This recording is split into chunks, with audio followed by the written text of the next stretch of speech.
warahmatullahi wabarakatuh. Perkenalkan, nama saya Fika Azahra. Saya dari kelas A557 S1 Akuntansi. Saya akan membawa materi hukum bisnis tentang waralaba atau franchise. Globalisasi sebagai hal yang mau tidak mau harus diperhatikan dalam kegiatan perekonomian di Indonesia. Merupakan salah satu aspek yang harus diperhatikan dalam rangka melakukan aktivitas bisnis. Cara yang dianggap efektif agar dapat mempertahankan diri yaitu dengan memperluas jaringan usaha dengan cara memikirkan metode produksi serta distribusi barang dan jasa, yaitu dengan melalui waralaba atau franchise. Pemberi waralaba disebut franchisor, sedangkan penerima waralaba disebut franchise.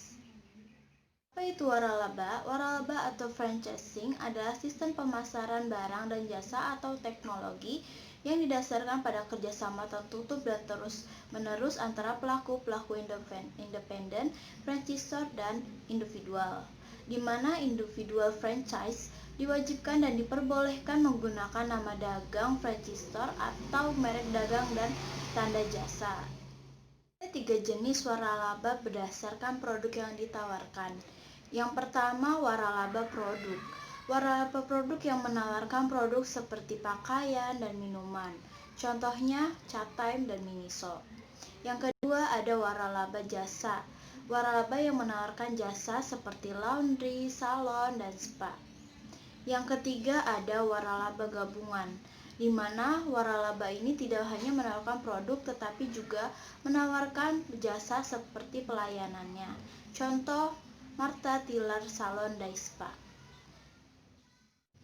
Ada 2 jenis waralaba berdasarkan negara asalnya. Yang pertama ada waralaba mancanegara, di mana waralaba ini lebih banyak disukai karena mereknya yang sudah terkenal serta harga-harganya yang mahal. Contohnya seperti McDonald, KFC, dan Miniso. Yang kedua ada waralaba dalam negeri, ya tentu saja berasal dari Indonesia. Contohnya seperti Markobar, Alfamart, Campina, dan Apotheka 24. Dasar hukum franchise diatur dalam Peraturan Menteri Perdagangan Nomor 31 Tahun 2008 tentang waralaba. Adapun yang menjadi kriteria usaha waralaba. Yang pertama ada memiliki ciri khas khusus, yang kedua terbukti sudah memberikan keuntungan, yang ketiga memiliki standar atas pelayanan barang atau jasa, yang keempat mudah diajarkan dan diaplikasikan, yang kelima adanya dukungan berkesinambungan, dan yang terakhir adanya hak kekayaan intelektual atau yang disebut haki yang telah terdaftar.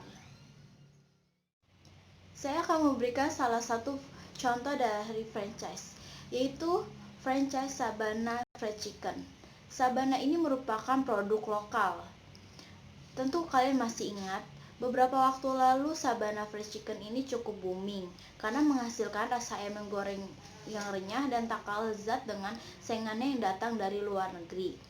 Meski sekarang tampaknya sudah tidak terdengar lagi, ternyata di beberapa Jabodetabek permintaan untuk franchise gerai ini cukup banyak.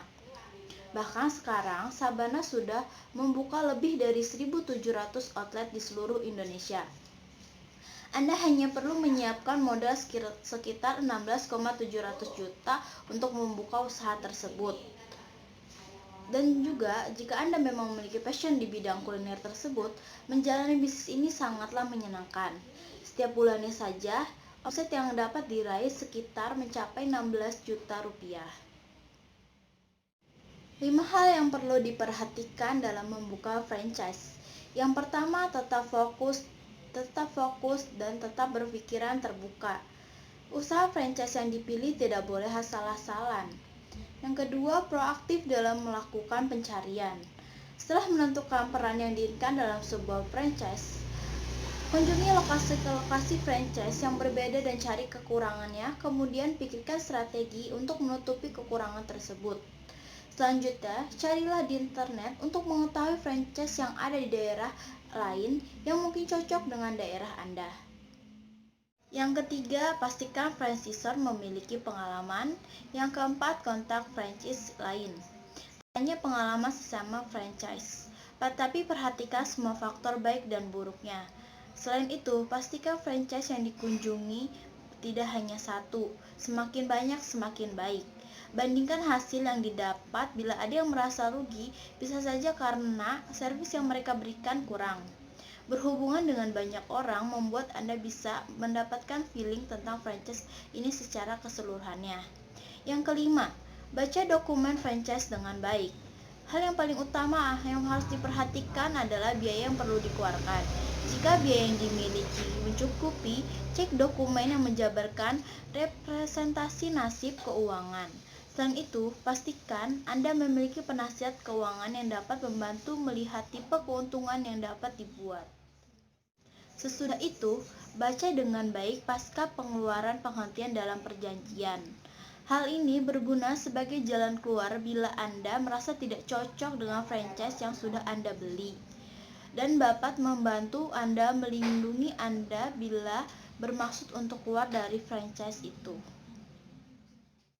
Sekian dari video yang telah saya buat, kurang lebihnya mohon maaf dan terima kasih.